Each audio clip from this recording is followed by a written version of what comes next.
Hello traders, Gary Wagner here, approximately 10:45 in Honolulu. It is Wednesday, the 9th day of May 2012, and this is the daily report for gold and silver. As cracks continue to form in the European Union, we'll talk about that in detail in a little bit. We see the precious metals markets for yet another day under some pretty strong pressure.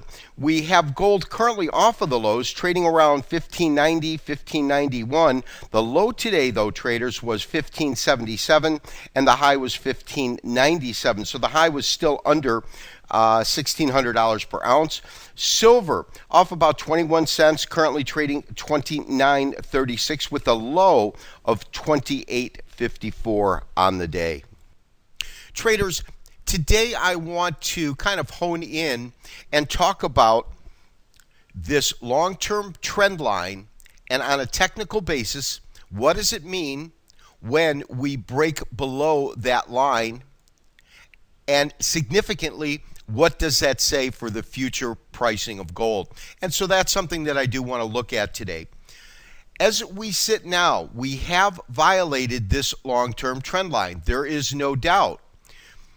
However, the point that it's at right here, it could still easily recover and move back onto this upward track. However, if the market continues to trade under pressure, meaning if we get this significant break and follow through, right now we've had 2 days of follow through, so we're going to have to see where it goes. What significance does that have? Well, the first thing that it tells us, I hate to say, is that we're still in an extended corrective phase. But more importantly than that, what it could be signaling is the fact that when we consider this incredibly strong move we had from 2008, and we look at our major count, we have been working under the assumption that this was a major 3, this protracted wave was a major 4. Once concluded, we would go into a final impulse or 5.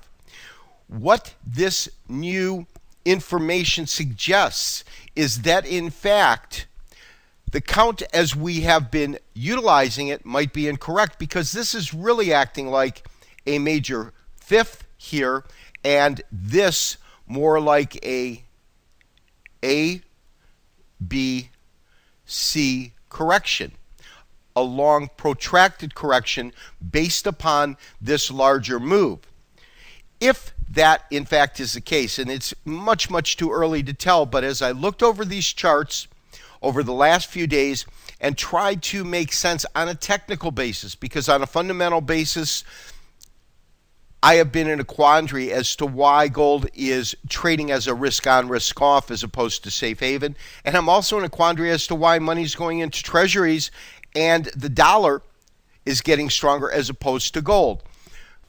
What this break below long-term support could be telling us is that our count is actually off. We've been under the assumption that this was a major 3rd wave here. This was our 4th, and after the 4th, we would go into our final impulse, major 5. However, this break below that is significant, and what we're really seeing is this market reacting or trading more like this being a major 5th wave here, and what we're seeing is a B, C correction. That would mean that the significant move that we have seen, really this being wave 1 here, 2 here,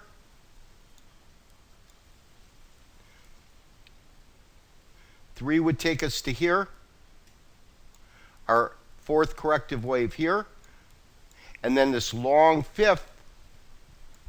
If in fact that would be the number count, then we have the potential for this market to go lower. Where could it go? Well, the first point is would a flat bottom, which would take this market to about 1520. It also opens the door on a technical basis that we would see what's called a standard zigzag going to a 38% retracement here, which is below $1,500 per ounce. Do I believe that that's what we're going to see? It's much too early to tell, but I do have to tell you, traders, that this break below, if it continues to fall, is a significant piece of technical information. As I said, traders, it's much too early to tell really if we're going to see that kind of a low played out, meaning going to the 38% level. But it's something that we absolutely need to keep as an open plausibility. And as the data comes in, to adjust our thinking based upon price movement as we see it at that time. Silver, what do I think about that? Well, I have to be honest with you. I really don't see any major support in this market until we start getting close to these bottoms right in here. And that bottom right in there is about $27 per ounce, currently trading at $29.26. I believe that there is more significant downside pressure possible in silver as we stand. This has been Gary Wagner, wishing you as always good trading. We'll talk to you tomorrow for another daily update and review. Bye-bye.